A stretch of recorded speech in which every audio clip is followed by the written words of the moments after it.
Excuse me. Okay, welcome to the week 3 go-to session. So this is the third out of 4 sessions. First, I have to make an announcement before we get into the bulk of today's discussion. I forgot at the beginning of the month when I scheduled all these go-to trainings that I'm going to be on vacation next week. Yay! Um, Semi-vacation, because I'm so obsessive about keeping up with my class that I refuse to pass you guys off to another instructor. So I'll continue to stay on top of things. I don't like handing my work off to someone else because they might have different grading ideals than I do. So I will be keeping up with the class. But this does create a challenge for the final go-to session. As a matter of fact, when this session is over, either tonight or tomorrow morning, I'm going to cancel the final go-to session. I know some people have registered for it, but I don't want people getting reminders on their computer or showing up to an empty room next Tuesday at 7 p.m. Because I just can't guarantee that I'll actually be available at 7 p.m. Excuse me. I'll be out of state. I'll be visiting family, and I just can't guarantee that I'll be available next Tuesday at 7 p.m. Eastern to hold a session. So what I'm going to do instead is just upload the video of what I recorded last month. Essentially, the go-to trainings don't change from month to month. I deliver them live just because it's more fun for me. It allows students to ask specific individual questions, which could change the nature of the sessions a little bit. But 95% of what I cover is exactly the same. So it might sound odd, but truly you probably won't even notice the difference. I'm just going to upload the video from last month's session. Again, 95% of the content is exactly the same. You just might see different people asking questions, or you might hear me respond to students who aren't in our group. Okay, but probably you won't even notice that. I'm teaching 3 classes, so chances are there are people in the chat room with you right now that you don't recognize, so you probably won't even notice the difference. Aaron asked, will it be uploaded on Tuesday or Wednesday like the other videos? Aaron, I'll probably do something even more generous than that. I'll be leaving town on Friday. Before Friday, I'll probably just upload that video and then open up that week 4 go-to quiz activity early, so that people who want to get a head start and just watch the week 4 go-to session in advance can just take it and get it out of the way. So this way, your week 4 is truly completely free. This session, I'm going to be talking about what we're working on this week, which is peer review. I'll also introduce the actual multimedia PSA project. But week 4 is really light. Really, you only have that go-to quiz, which you can take early if you like, and you just have to make sure that you're keeping up with the McGraw-Hill modules. Other than that, you have all the final week basically to work on your final project. Okay, so with that announcement out of the way, let's get into what we're doing today. Peer review. Okay, that's basically the agenda. I want to talk about peer review. I want to talk about final projects because a lot of you are probably curious about that. So we'll get into that. Let me get away from the PowerPoint for just a second and go to our class site. Okay, so here's the 3.3 activity. It's a peer review discussion board. Basically, the paper you handed in on Sunday, you need to post it to this board. I know the assignment sheet says some pretty threatening things, like if you don't have it posted on Sunday nights, you get a penalty and blah, blah, blah. I'm a little bit less harsh. I just, get it up today, get it up tomorrow. You have until Sunday to complete this activity, so it's fine if you haven't done it yet. If I go into this class's specific section, you'll see that some people have already posted to the board. You have your choice. You can copy and paste the entire essay in, like this person, Aaron, has done. Okay, Aaron's the one who actually asked that question in the chat room. That's fine. This is actually convenient because this way you don't have to click on anything. The paper's right there for you to read. Just keep in mind things like it's probably useless to point out. Actually, he has indented paragraphs, but, because it's difficult to capture every nuance of APA when you copy and paste, I wouldn't bother commenting on those kinds of things.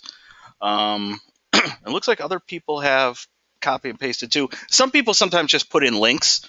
Like if you have your paper saved in some cloud-based location and you just want to provide the link, that's fine as well. What tends to happen is people imitate one form or the other. So if Aaron kicked things off, possibly by posting the entire thing to the board, usually people follow that lead, but either way is fine. Okay. So by tonight or by tomorrow night, you should post your paper to the discussion board. This way it gives people a chance to read it by Sunday. And here's what you basically need to do. And I need to explain this carefully because I need to revise this assignment sheet because I've changed some of the rules and it gets a little bit confusing. But I'm going to go over it in this session, and then I'll also post this in an announcement so nobody's confused. Basically, you need to respond to one person, okay? It used to be two people. Aquanet says she can't hear me. Can other people hear me? I assume so because Aaron was asking questions. I'm going to type a quick comment to Aquanet, or if there's someone, you know what, I'm going to keep talking. If someone can tell Aquanet that maybe she needs to play with her volume control or reboot her machine or something. But here we go, peer review. You need to respond to at least one person's response. It used to be two, right? Because that's pretty standard in discussions. You post, you make an original post, you also respond to at least two other classmates. I don't know why, but I thought it would have, and I do think I've had better results, that if you just respond in depth to one person's paper, that might solve the problem. And I think it largely has, of people just generically responding to two people's papers. So yeah, you're responding to just one person's effort. But the thought process is hopefully you'll put more effort into that single response. Okay, and there's the length requirement, 200-word response to that classmate and a 200-word reflection. The reflection is the part that confuses some people. The reflection is just a fancy way of saying when you receive feedback from another classmate, you'll respond back to that person, essentially saying, yes, thank you, but also responding to what that person has written, right? So you've received feedback and you're going to reflect upon that feedback. I'm sorry, I'm getting private messages from one of the students that's distracting me. So it's a reflection, okay? You're going to thank the person, but you're also going to reflect upon what the person said. And you should aim for around 200 words. If it's 150 words, that's fine. But, it should be more than just one sentence or two sentences. It should be like a medium-ish paragraph. Now, if you do not receive a response, because it sometimes happens, you post your paper to the board, nobody responds to your paper. You will write the reflection based on the feedback I give you. I'm grading papers right now, okay, so you will receive a response from me. If you don't receive a response from a fellow student, you'll write your reflection to me. You can do it on the board, or you can just send me a message. Either way works fine. I just need to get your reflection somehow. Okay, so you are writing kind of two responses. It's just that one is officially in response to another student's paper, and the other is in the form of a reflection, either to a fellow classmate or to me. Does this make sense? It's not that it's difficult when I explain it, but for some reason it's a little bit difficult when you read the assignment sheet. Now, here's the thing. I'm okay with you handling the response, the critique, I should say, to a fellow classmate however you wish. Like if you're just great at responding to student writing, go with it. I'm not saying you should imitate the instructor, but by this point you've probably noticed the sorts of things that I point out or the sorts of things that I say. So if you want to use that to guide your response, you can do that as well. If you're completely confused, excuse me, if you're the kind of person who says, I don't know where to begin, I don't know what to look for, I don't know what to respond to, the assignment sheet has some guiding questions, okay? They're on the right side of page 1 here. Like, can you identify the writer's thesis and appeal for action? Do you see various appeals at work? Is the appeal for action clear? What did the writer do well? What suggestions do you have for the writer? Okay, so you have these sorts of guiding questions if you're absolutely confused. Okay, let's keep talking about peer review just a little bit. I want to get back to the main page of our FSO site because there's something I need to point out later that I forgot to open. So give me 2 seconds here, because I'm going to need this document later. There we go. Okay, so getting back to our PowerPoint presentation, let's talk a little bit about peer review. First of all, how many of you have participated in some form of peer review before, either in high school or another college level English class? Essentially, if you've done it in the classroom, it's probably what the teacher puts you into groups of 3 and 4 or 3 or 4, and you exchange papers, and either you do it on your own or the instructor has some questions for you to consider as you read. Okay, it looks like a couple people in the room have done this before. The one thing I like, I mean, there are lots of things I like about online learning, but one of the things that I like for peer review in the online format is because it's asynchronous, which is just a fancy way of saying it doesn't occur in real time. So when your instructor puts you in groups, like you have to use that time, whether the class meets for 50 minutes or an hour and 15 minutes, right? You have to do that task right there and then. But because online work largely happens on your own time, you have all the time and space needed to work on this when you want. So if you want to read a student's paper and think about it, I do that a lot. Sometimes I'll read a paper, excuse me. Sometimes I'll read a paper and I need to just walk away. Not because there's anything wrong with the paper, don't get me wrong. But sometimes it's a really good paper, but I'm just a little bit confused about what I want to say. So I'll get some air. I'll cook dinner. I'll go grab a burrito from somewhere, right? I'll do something else and then I'll come back to it. That's one of the nice things about online learning is that you control when you do things. Now, that doesn't mean that you just wait until the last second to do it, but it does mean that if you're not in the mood to do it right there and then, you can take a time out and come back to it later or come back to it the next day. So you have until Sunday to complete this assignment. And that's actually a good thing.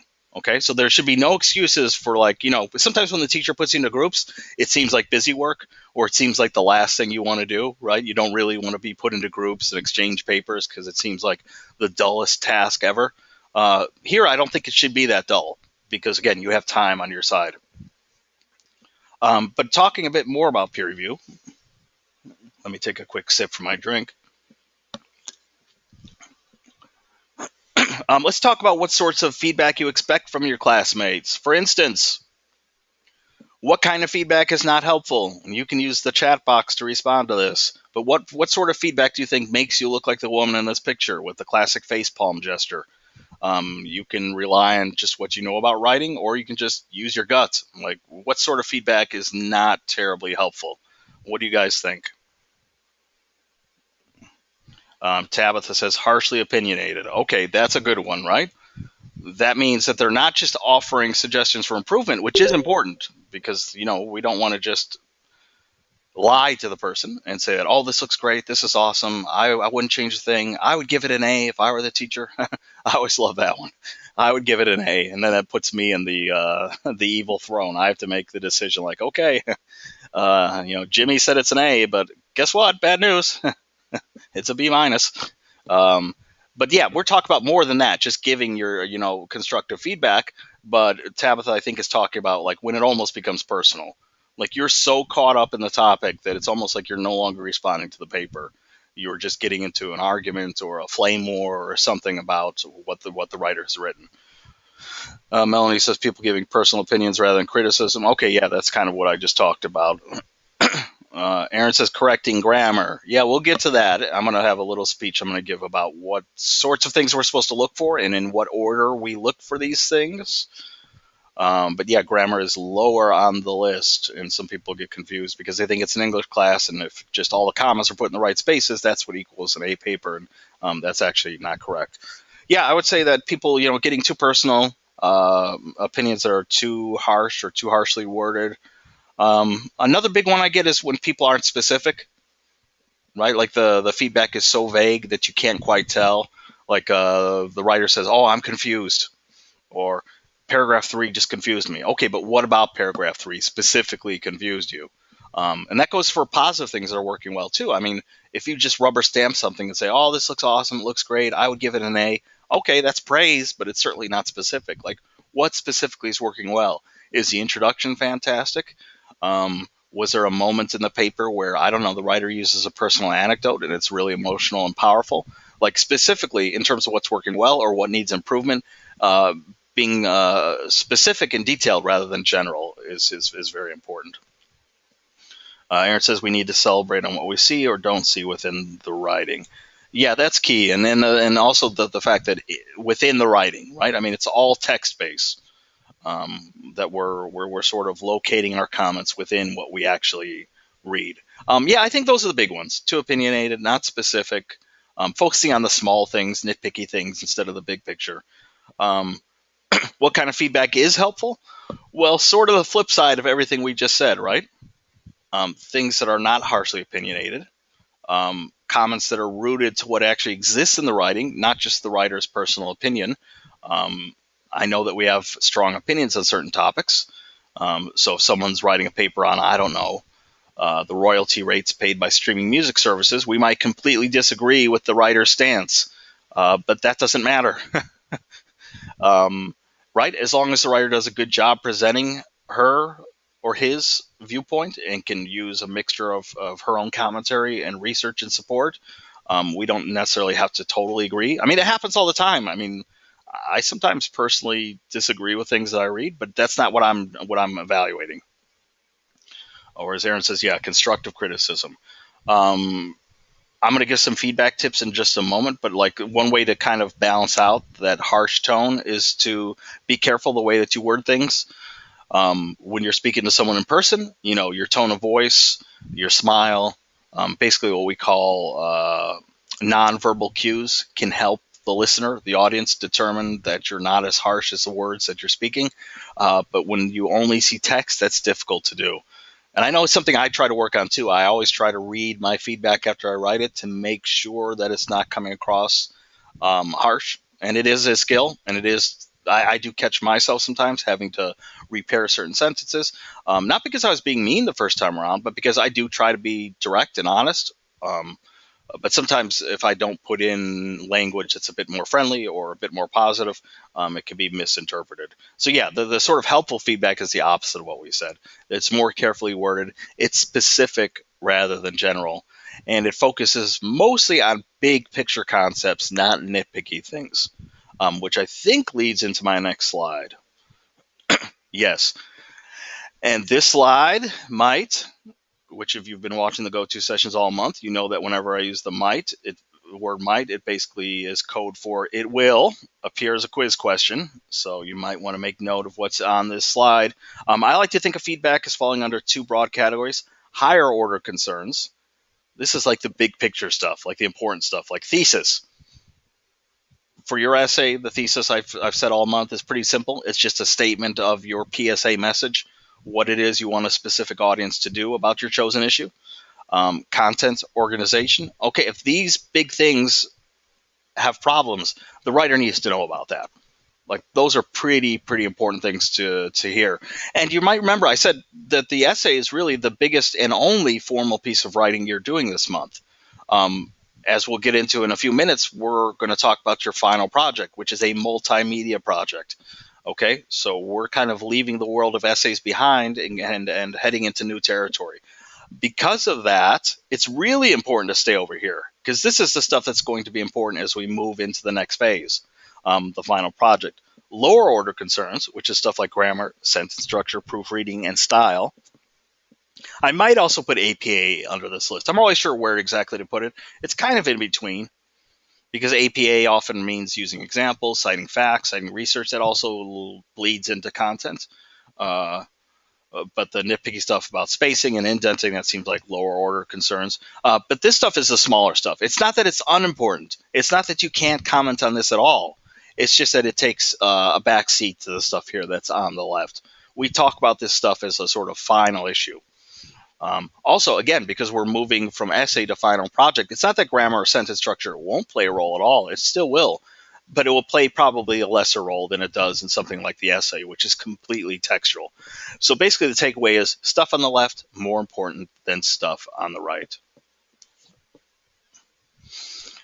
These next three slides will also be involved in a quiz question, so you might want to sort of make notes about these next three slides. These are basically three quick feedback tips. Number one is be positive, okay? I don't mean falsely positive. I don't mean making the other person feel good just to feel good, but no, that we're here to help each other out, okay? I never sit down and read a student paper with the hope of that it's going to be bad, okay? I never sit down thinking, oh, there must be something wrong with this essay, I'm going to find it. I read it with the most hopeful attitude that I can. I learn a lot from student essays. I'm amazed how many student essays I remember after nearly 2.5 years of teaching here at Full Sail. Right? And I teach 50 to 75 students a month, so do the math. Sometimes I can't remember every student's name a couple months into the future, but lots of times I do remember what they wrote or what they worked on. So I always look forward to what students write about and what they produce. That's my attitude toward anything. I never go into a film thinking this film's going to be terrible. I never listen to an album thinking, this album's probably going to be awful. No, I come in thinking, man, I hope this is awesome. So yeah, be positive. The tab says we will go over the test questions. Yeah, the test questions I think in this session all appear at the end, but I'm sort of giving you hints on which ones are going to be involved in quiz questions. Feedback number 2, be specific. Okay, we already talked about this. If you're going to point out something either that's working well or that could be improved, be specific about it, not general. Feedback tip number 3, we also touched on when offering critique, use softeners and qualifiers. That's why I have this little picture of the throw pillows that spell out the word love. We all know what that means, right? Softeners and qualifiers. It means instead of saying I was confused, you say things like, oh, I was a bit confused, or I was a little bit concerned about this part of your paper. I'm using that language all the time. Maybe you notice that I do that, maybe you don't, but that's me using softeners and qualifiers. Instead of saying things in direct, flat statements, I sort of cushion it a bit. Okay, it might seem like a small touch, but it is a touch that makes a difference. That said, I will mention probably my number one concern that I see in the peer review discussion board. First, just a reminder, and it's not as big of a problem in peer review as it is during the week 1 discussion, but remember that we're focusing on the writing. Still, despite my speech during the week 1 session about how we stay focused on what was posted, not our feelings about the topics, there was still a lot of week 1 discussion activity where people were getting too caught up in the topics, not what the actual writer posted. It's less of a problem in peer review, but please keep that in mind. A few comments as a sort of icebreaker about the topic itself is fine, but our main task is really to target the writing.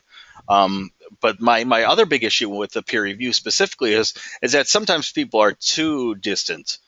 I mean, yes, they're being specific. They're answering the questions on the assignment sheet. They're hitting all their marks, but they're just not being very ambitious in terms of specifically making suggestions for improvement. It's like they're almost doing everything except sort of offering, pointing out concerns, right? I don't know if that's because people are afraid of doing that. I don't know if it makes them feel like the bad guy or the bad gal to point out concerns, but point them out. Throw yourself out there. I mean, if you see something that's a concern in the paper, mention it. If the writer doesn't agree, she or he can just ignore it. Okay, we're big boys and girls. We can handle feedback. And if it feels completely way off to us, we just ignore it, move on. I mean, just don't ignore it completely, think it through. But if ultimately you think that the responder is off, then okay, they try their best, but you don't agree and you move on. So be careful of that. I do see some people who sort of pull back from making any suggestions whatsoever. Aaron asks, what if you use your personal opinions to point out how someone reading it may take it? As long as it's based in the text and as long as you think it's a legitimate concern, I think that's a little bit different. Like if you're suggesting that someone might misread a paragraph, or if you think that, I think it's completely fine to say in a nice way that the writer's argument isn't coming through clearly or could be misinterpreted, or they're way off base. I mean, if they say something factually wrong, like you just know, I can't think of something off the top of my head, but you just know it's wrong. I think there's a way to point that out, still positively and not making the person feel bad.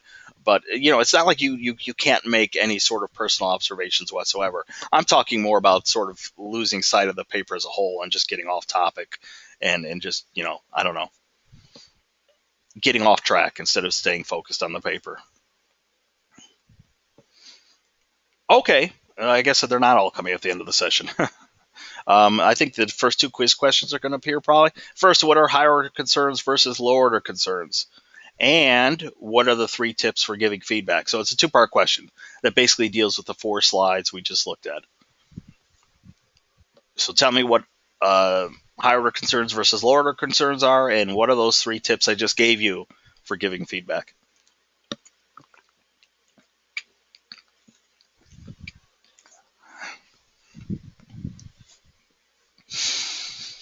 Okay, we all got that quiz question down. I can move on. Yes, no, maybe so. Okay, and we're moving. Final project time. You are going to create an actual public service announcement, much like the public service announcements you see all around you. Just to remind you that you see them all around you, here's a picture of a billboard.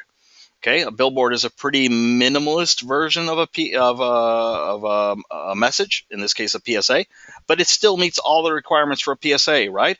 I mean, there's a specific issue, domestic violence. There's a specific message, hug, don't slug. If your hugging is turned to slugging, call this number. Okay, and there's even a specific audience invoked, people who are caught up in the horrible, horrible situation of domestic violence. Which affects more people than you would think, because even if you're not directly involved, you might know someone who is. But still, it's not really addressed to everyone. There is a specific audience invoked. So yeah, here's a billboard. It functions as a PSA. It meets all the requirements. Okay, there's a specific issue, there's a specific message, and there's a specific audience invoked. As I said during week 1, PSAs are deceptively simple. They really boil down to that. You have an issue. You have a specific message, and that message is directed toward a specific audience. Okay, so you have different project options, which I've captured here in these sorts of images. You have the option of writing a short song or jingle. You have the option of creating a short audio piece. You have the option of creating a short comic. Also, you have the option of creating a short film. I'm going to switch to the official project options sheet because I'm not sure how many people have taken a look at it. You can find it under the week 3 overview. I believe it's also attached to the week 4 final project assignment, but I have it open here. But you should look at it on your own time because I won't be able to go through everything in detail. Okay, so I'm not going to read every word here, but here's a quick overview. Okay, so the first option is you can create a short film or video. It's 1 to 3 minutes long. The option requires a written script to be submitted with your film. You should use music, sound effects, and voiceover. Okay. When I say it requires a written script, there are 2 reasons for this. One, I do want to see a sample of your writing. Okay, writing didn't end just because you handed the essay in. Also, I like to see a script because it's evidence of planning. If you decide to create a short film, you should have an idea in mind in advance, and you should plan it. And planning it means writing a script or writing out your plan. A video PSA is not you just turning on your laptop camera, speaking off the top of your head for a minute or 2, and then shutting down the laptop. The good news is I rarely see projects like that anymore. But yeah, when I first started teaching this assignment, that's what some people would do. And because I sort of point it out now, I don't get many people doing that at all. Aaron says with film, is a commercial in that category? Yeah, you can think of it like a commercial, like the things you see on TV. Commercials literally sell products. PSAs don't. But yeah, I mean, it's, when you see the Sarah McLachlan PSA on television, right? I mean, it has the feel kind of a commercial. There are other PSA topics that appear on anti-smoking, on bullying, right? They're not literally commercials, but we sometimes call them commercials because they appear on television between shows. So yeah, you can think of it in those terms. And a big part of it is you'll have to decide what sort of film do you want to make. Some people make very, very straightforward videos that just introduce, that are sort of factual and just deliver information. Other people develop skits or sketches. Other people, recruit actors. So you can think about it in a variety of ways, but it's taking the form of a 1 to 3 minute film. The second option is an audio piece. It's basically the same thing, 1 to 3 minutes. It also requires a script. Music and sound effects should be used, but it's just audio instead of video. Okay, and a good way to think of the audio piece is, again, think of the things that you might hear on the radio when you're driving. Okay, again, commercial is the wrong term, but I'll use that word to sort of put you in mind of what that could possibly sound like. But other people find creative ways to deal with it. So some people might create like a mock radio format where maybe a host is introducing the topic and speaks about it. Maybe he recruits someone else to be his sort of radio show partner, and they communicate the information they need to through that format.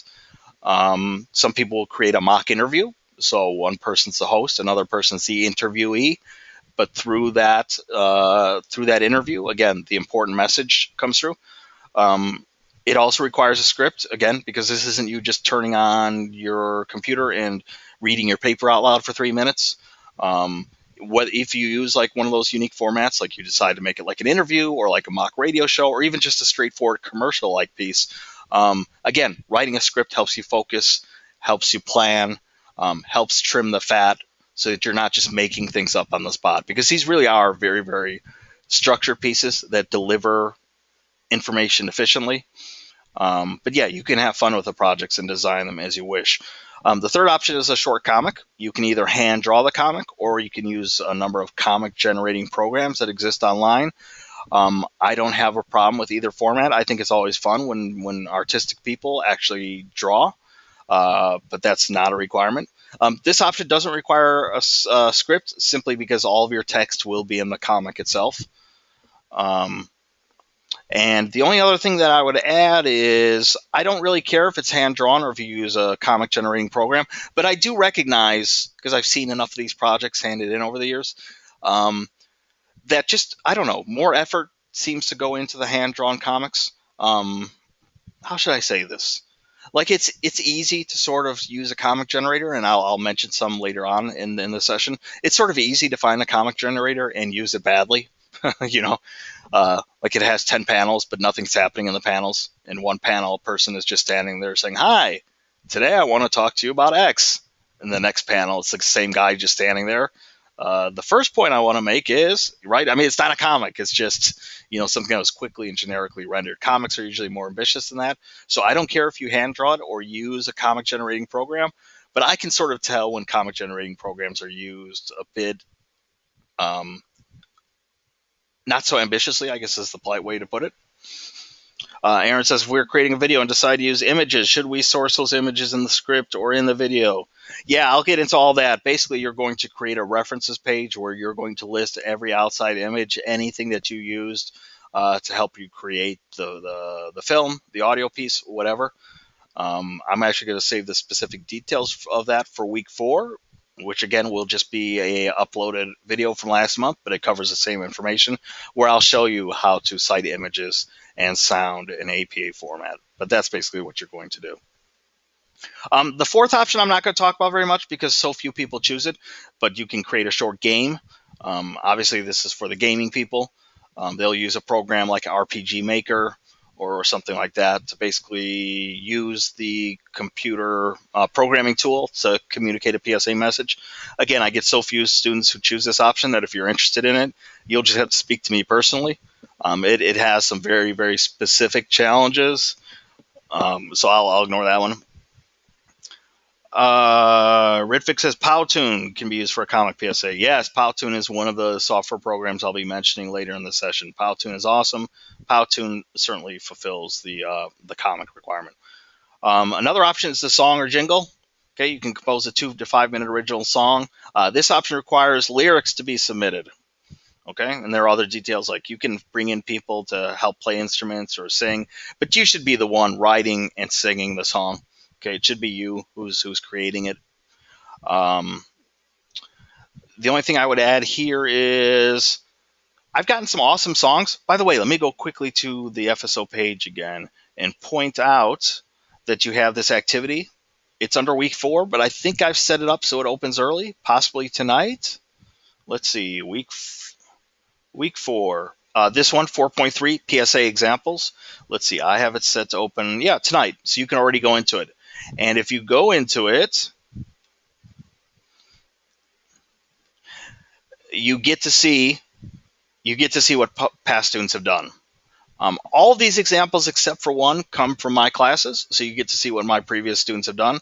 So here's an example of a pretty good video PSA. Here's another video PSA. You have an example of a song, a completely audio PSA. I'm still looking for my first awesome comic. It's not that I haven't received good ones. It's just I'm putting like the awesomest of the awesome up here. So these are all great examples. Oh, especially this one. If you haven't listened to this one, listen to this one for fun with Cedric Williams about how do I word it? What do you call it when you just jack the prices on tickets, like concert tickets? I don't know. Maybe that's what you call it. The song is called Ticket Jacking. It's actually, it has to be one of the catchiest songs I've ever heard. Like I must have listened to it like 5 songs because it's this fusion of sort of pop, R&B, all rolled into one, and the lyrics are pretty on point. Oh, that reminds me of something too. Um, I'm not like when I grade final projects. I'm sorry if I'm getting a little bit disorganized. It's just that it suddenly occurred to me. When I grade your video PSA, okay, I'm not Steven Spielberg. I mean, yeah, you should be producing the best work you possibly can. Okay, but that means the best work that you can. Um, and if it's too sloppy or if it seems like ridiculously amateurish, I mean, yeah, you might lose points for that. So if you just scribble something on a piece of paper, take a picture with your phone, and hand it in as a comic, I might say this isn't the this isn't the greatest looking comic I've ever seen. That said, I'm not grading it on your talent as a filmmaker. Okay, I'm not Steven Spielberg. I'm not going to watch your film that way. Same thing with the song option. Okay, I'm not Adam Levine on The Voice. Although, funny anecdote, I often do get confused for him because we, we look so much alike. But yeah, I don't judge your song. Like, I don't have to like it. I don't have to think your singing voice is awesome. That's not how I'm listening to it. Okay, I'm listening to it as a public service announcement. I want to see how clearly a message is communicated, and how well that's coming across. If you can do those things, yeah, and if it's ultimately the best product or the best piece that you can create, you'll probably do pretty well. But I never really subjectively sit down and say, "Oh, I love that song, but I didn't like this song as much." Okay, it has nothing to do with that. The other piece of advice I give for anybody who's interested in the song option: do we have anyone here in the room tonight who thinks they're interested in the song? Sometimes I get lots of song people, sometimes not so many. We only have 8 people in the room tonight, so maybe some of the song people aren't here. Okay, Tabitha is. Ritvik might also be. The only other piece of advice I'd give for the song people is your lyrics should be like super literal. And if you look at those PSA examples, you'll see that they're incredibly literal. Okay, this is not your time to show off that you're this generation's, I don't know, Bob Dylan. Okay, it's not time for you to show off that you're just this poetic lyrical genius. And I know that's awkward because songwriters don't typically sit down and say, "Oh, I'm going to sing a song specifically about this topic," right? Your language is more emotional or lyrical or subtle or metaphorical. But just as commercials are like 100% literal, when you watch a McDonald's commercial and it has a jingle, like you don't have to read between the lines of the words that are used in the jingle. Same thing with your song. I'd say that's the biggest challenge. I mean, I've been getting much better song submissions lately since I've been pointing this out. But early on, when I first started teaching this assignment over a year ago, I'd get songs that were just too subtle or they were too general. They weren't really specifically targeting. They weren't specifically educating. They weren't specifically delivering a message. So that's something to keep in mind. And actually, for all of you, and then I swear I'll move on to the next thing because I don't want to get too caught up on this final project option sheet, is that I grade these final projects using something that I like to call the stranger test. If you use this term outside of this class, nobody will know what you're talking about. It's just a term that I invented. And the stranger test means exactly what it means. Like, I should be able to grab any person off the street, okay? Have them watch your video, have them listen to your audio piece, have them listen to your song, and that person should understand things completely. They shouldn't be lost. They shouldn't be confused, okay? Even if they're not your target audience. When I see a PSA on television about bullying, I might not be the target audience, but I still follow the PSA. It still makes complete sense to me. So that's your challenge, to make a PSA that really is accessible. And if you need to test it out by showing it to family or friends or even me in advance, please do so. Aaron says, song jingle PSA plus video equals music video. Yeah, that's an option. I don't really get people to do that. I mean, I get people who want to do that, and then they realize just how difficult that is, right? Because it means doing 2 projects instead of 1, writing a song and creating a film and putting them together. But yeah, that's an option. You can read through the rest of this on your own. It's got all the reminders that you should know. Like Full Sail has PG-13 guidelines, so we're going to refrain from like racial slurs, sexually explicit language. That shouldn't be a big deal because why in the world would your PSA need any of that? Other reminders, like you should be writing and producing things entirely on your own. You should be creating everything. And if you do use images, video, audio, or music, and we're going to get into this in just a second, that's okay, but it has to be allowable. You got a little bit of this in DGL, I hope. But basically, if you don't know about it, I'll talk a little bit about it in a second. But allowable means that it's like some rights reserved. specific images that aren't fully copyrighted, meaning you're allowed to use them, but only with permission. So that means, every so often I get a video submission or an audio submission, and it's like, oh, look, Rihanna's playing in the background. And then I have to tell the student, you can't do that. Okay, no fully copyrighted material can appear in your projects. So, what are some songs right now in the top 40 that I like? That Jason Derulo song. Do you know that song, Want to Want Me? Oh, I love that song. Like, as much as I love that song, I don't want to hear it in your video. I don't want to hear it in your audio piece. Okay, you can't use it. No copyrighted material, no copyrighted images, no music. Some people sometimes are writing about film, okay, because maybe they're here to study digital cinematography, and they think, oh, great, I'll just show clips of Star Wars. It's like, no, you can't do that. Okay, so no copyrighted material can be used in any of your projects. However, allowable images and music files can. And in a few seconds, I'll show you where you can find some of this stuff. Does that make sense? Because I'm serious. Full Sail is very, very strict about this. Like, we instructors cannot have a single item in any of our assignment sheets, in any of our go-to sessions. We cannot show anything like that's copyrighted, and neither can you. Okay, where were we? We just went over the final project options. So here's quiz question number 2. It's a really easy question. What format will you use to turn your appeal for action essay into a multimedia project? Okay. Basically, I'm asking you, tell me, are you going to create a film? Are you going to do the audio piece, like the podcast? Are you going to create a short comic? Are you going to create a short song or jingle? Actually, I did forget to show one thing on the final project sheet. There are cases where if none of these options work for you, you can pitch your own idea. But you have to get it past me first. Most of you should be choosing one of these 4 categories or 5 categories. But I do get some people who come up with a unique idea, like maybe someone is here to study web design, and so they want to make a web page. Or sometimes I have students who are studying graphic design, and they would like to create like a print style type ad.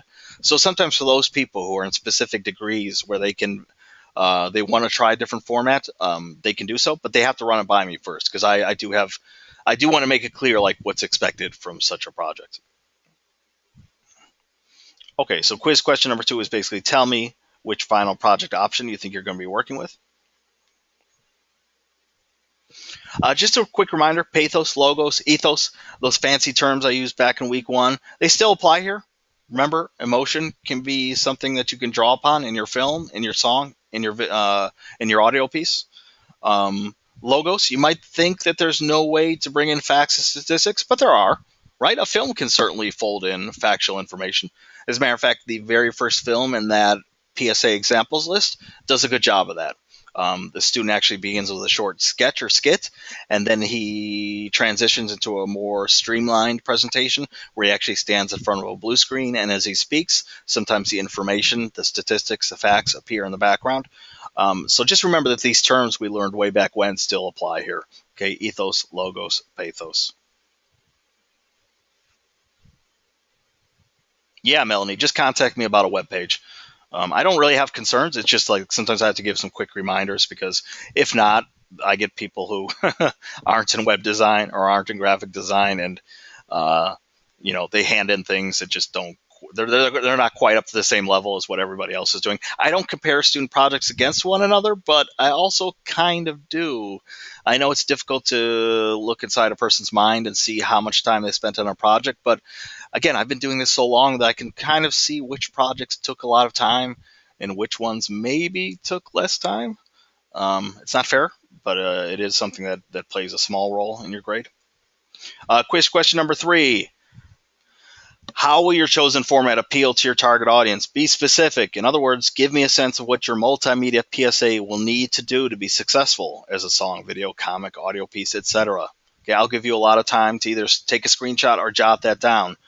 Basically, the be specific part is the most important part of this question.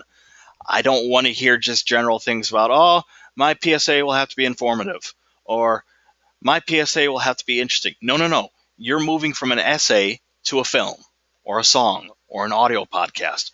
What specifically is your how your topic need to adapt to that new format. I want you to give me some sort of idea, basically, of what you're thinking of in terms of executing your project. Because I really don't want people waiting until the last day to sort of make something up. I want to have a sense of like what you're thinking of in terms of a blueprint. What do you think your project is going to need to do?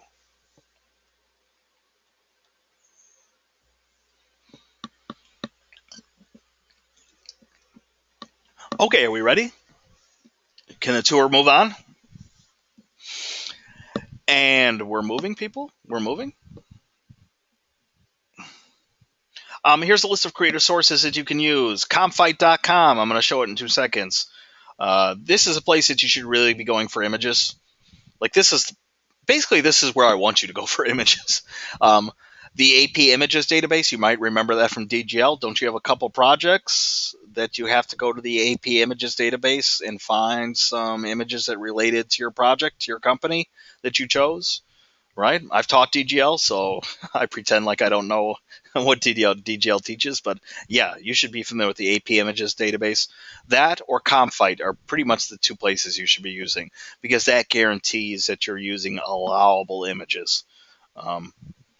Westar, which I'll also show in just a second. This is also part of the Full Sail Library databases. It's a great place to go for music files. And here's just a quick list of either comic or animation tools. Pixton, Bitstrips, Powtoon. I think everybody knows about Powtoon now. And GoAnimate.com. GoAnimate's pretty cool, but I think it limits you to only 30 seconds. So people, to create a full PSA, sometimes have to create like several 30-second creations and then sort of submit them together. That's fine. But I think, to do more than 30 seconds at a time, you actually have to pay for it. The rest of the sources are free, though. Pixton, Bitstrips, and Powtoon. Powtoon's really cool because it's technically presentation software, kind of like PowerPoint or Keynote, but it just looks so different and acts so different that you don't even think of it as presentation software. It feels more like, animation or it has a slight video quality to it. It's a really cool tool to use for a PSA specifically. Bitstrips is great. The only problem with Bitstrips is that it can be kind of generic. So if you're not really getting under the hood of what Bitstrips can do, you run the risk of just handing in a comic that just isn't very ambitious. But all of them are fine tools. Aaron asks, so even if we sourced an image found on the web properly and gave proper credit, we would still be able to utilize it. That's right. And let me give an example of that in real time. Like, how many people have done something like this? Okay, so we go to the Googler, right, our Google machine, and we start typing in our favorite person. My favorite person in the world is Taylor Swift. I love Taylor Swift. Right? So we do a search for Taylor Swift, and guess what comes up, right? We have all these images. So we click on there, and we go, ooh, I like that one, I like that one, I like that one. Even if you cite it 100% correctly in APA format, you still can't use it, okay? It's the same thing with music. Even if you cite that Rihanna song perfectly, you can't use it. It's copyrighted. That's why we only go to allowable sources. And while I have it open, let's go to one, Comfight.com. I love Comfight.com. I'm going to type it in the chat box. Because it's basically a Flickr search tool. But if we look for something, it's really great for general images, like the AP Images database. By the way, nobody answered me on that. Do you all know how to find the AP Images database from the Full Sail Library? You remember how to do that from DGL? Yes, no? Yes? Okay, good. AP Images is great because you might get some very, very specific timely topics. Like you might actually type in Taylor Swift and get results, because if she's been in the news, there might be some AP, which stands for Associated Press, photos of her. Copfight is better for general photos, like if you need photos of, I don't know, books or students or puppies. Right? You get things like that. Just make sure that to the left here, for any license, you should have, well, Creative Commons will work, or commercial, but not any license, because any license might give you results that are actually copyrighted. But if you choose one of these two, it's fine. Technically, we should be choosing commercial. And then it will limit us just to things we can use. First of all, don't use anything above the dotted line. This is basically a plug for another site, okay? They want you to pay for these. I think it's from Shutterstock.com or something. You should never have to pay for anything. So just choose something from below the dotted line. Let's see, which of these guys is cute? Oh, they're all so cute. Here, let's choose this guy. Okay, let's say I love this picture. I need this picture. Okay, my PSA will not be complete without this photo. Um, we can see, look, some rights reserved. Okay, that means we can use it. If it said all rights reserved, or if we just can't get information because we're Googling randomly for images, we can't use that either. But here we know we can use it. Some rights reserved. Basically, we can use the image as long as we give credit for it. And in the week 4 session, I'm going to explain how to give credit for it. But from here, you can just download whatever size you want and then use it in your project. Westar Music Database, which I used to have open but don't. Full Sail Connect. I'm going to show you a music database. So let me go into the library real quickly. Research databases. You should remember all these steps because you had to do them to find articles. So you remember all this stuff, right? EBSCOhost. If we scroll all the way down, you'll find something called Westar Music. Okay, it's here. As a Full Sail student, you automatically have an account for this. So the song files that are here usually will cost you anywhere from $15 to $60. You get them for free. So I'm going to go in.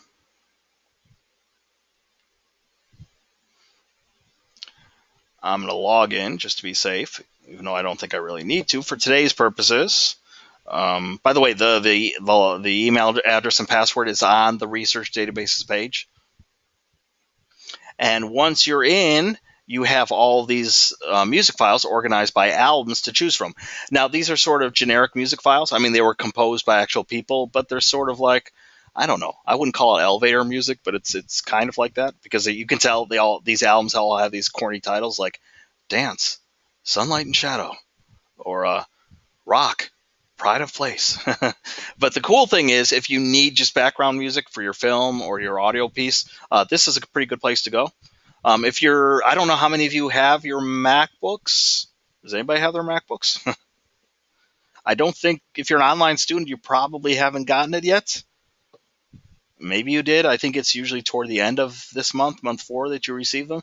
But if you're using a program like GarageBand, which is a pretty Mac-specific tool, or iMovie, which again is a Mac tool, they'll have like sound files built into it and sound effects.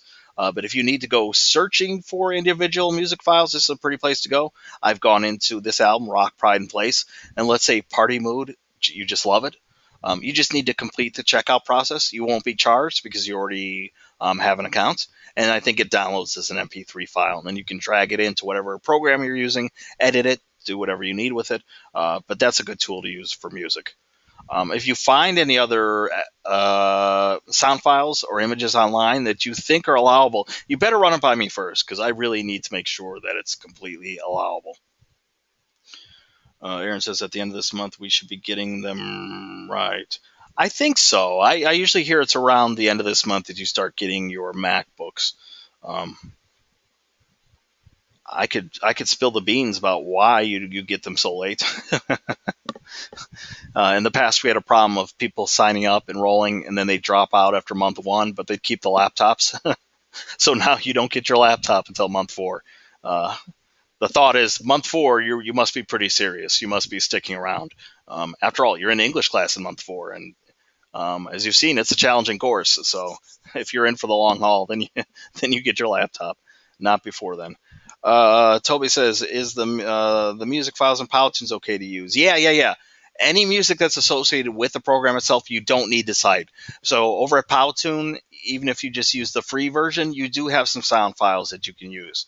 And those don't need to be cited. Just like if you use sound effects or sound files in a program like GarageBand or iMovie, or I don't even remember the PC tools. It's been so long since I've used a PC. But yeah, things that are actually built into the software, you don't need to cite. It's almost like you don't need to cite Microsoft Word just because you used it. Okay, so there's, all these tools are available for you to use, which I think leads into my next quiz question. What tools and technologies will you use to complete your final project? So I want you to list everything you can think of, right? Like, tell me what software you think you're going to use. Tell me how you're going to write your script. If it's a project that's going to be using lots of different things, tell me what websites you'll probably use. If you're going to take your own footage, which, by the way, I always love, the more things you can create on your own, I think the better. So if you're going to take your phone and you're going to go out and snap pictures, tell me. If you're going to use a program like Photoshop or Adobe Illustrator to sort of put finishing touches on things, let me know. If you're going to use GarageBand or iMovie, or if you're super fancy and know how to use those more complicated tools like Final Cut Pro or what's the one that music people use? Pro Tools, is that right? Is that a program? If you're going to use those sorts of things, let me know. Okay, but basically tell me everything you're going to use to work on your final project.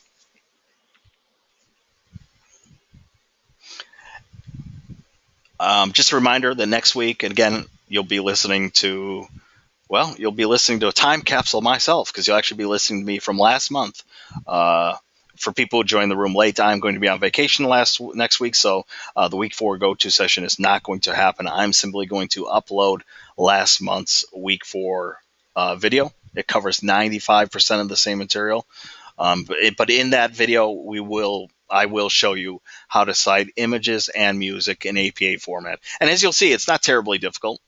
It's really actually following almost the exact same rules that apply to articles and things like that. It's just you're replacing that specific information with the information that connects to the image file or the music file. Okay, so we'll get into that. Question time. I know, I go through a lot. I'm amazed that I'm able to keep it under an hour. But what did we talk about this week? Let's give a recap. Peer review, we talked about that. Okay. Final project options. What I expect from the final projects. Lots of good stuff. So if you have any questions that haven't been answered, now is the time to ask them.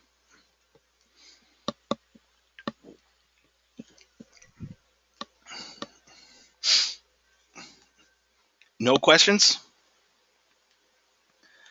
I'm hoping it's because I covered things so lucidly, right? So clearly that people don't have any questions at all, right? It was so awesome.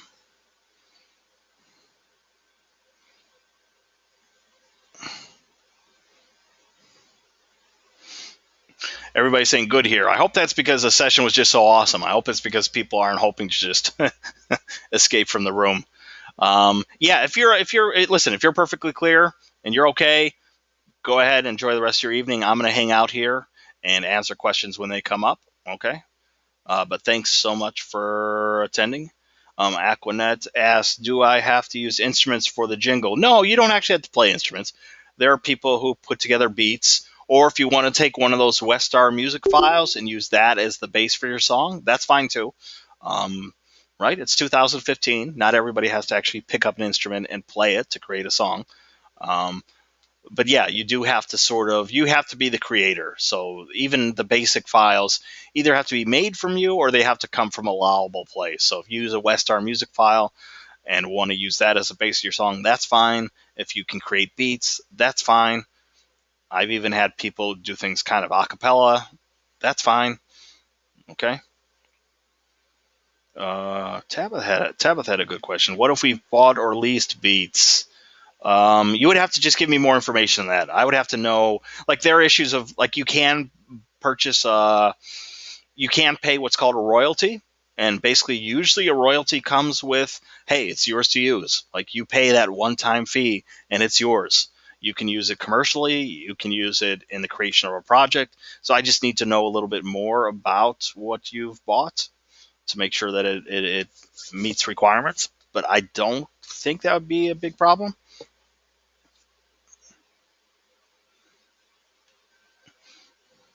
Yeah, just send me a message or give me more information about it. I mean, I'm sure it's probably fine, but I just want to make sure.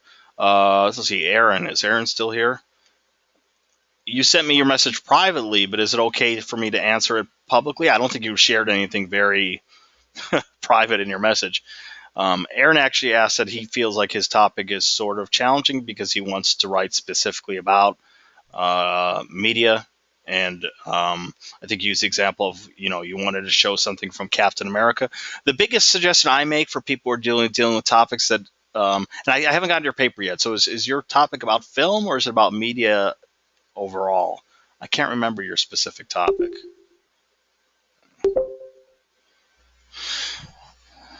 Real and unreal in media. Yeah, that's a challenge. I would say, again, you should be choosing the project that works best for you. So maybe the video option just shouldn't be the option that you choose. Maybe there's a way that you can verbally explain things in a unique and interesting and right, because like the audio piece, you just don't want to read your essay aloud. That would be boring. But maybe there's a way you can create like a mock interview format or a mock radio show thing where you can talk about these issues. Or maybe there's a way that you can create a comic where you're not literally drawing those specific characters, but you're drawing something kind of similar to point out. In other words, there are sort of workarounds. But yes, I do apologize. It does create complications. I have it every month, and people do just fine. Right? They either choose a different project option or they just have the challenge of having to think of a creative way to discuss the issue without being able to show the images. But yeah, it happens every month, especially with the film people. It seems frustrating. I've had people who want to talk about, sexist representations of women in animated movies. And how do I do that if I can't show what I'm talking about? Yeah, it's a challenge. And I know that when you go online, there are 10 million people who aren't respecting copyright law. And are just grabbing things. But yeah, Full Sail is very, very strict about this, especially since we're in the backyard of Universal and Disney, right? They're right here in town. So yeah, they're very, very strict about it. Yeah, and feel free to run ideas by me, Aaron. I can help if you're thinking of things. I would suggest, either choosing a completely different format like the audio piece, or just coming up with a visual representation where you're not exactly showing it, but if you're skilled at drawing or something like that, maybe you could sort of sketch out something similar to explain the drastic difference and just explain verbally that these issues happen all the time, for example, in blah, blah, blah.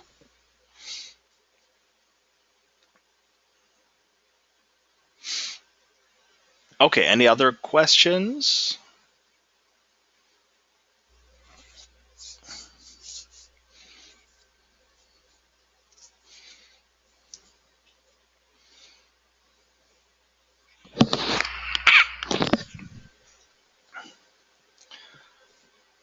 Okay, if there aren't any other questions, I'll start shutting things down. The sooner I can shut things down, the sooner I can start processing the video and have it up for everybody to view, either you guys or people who haven't watched the session.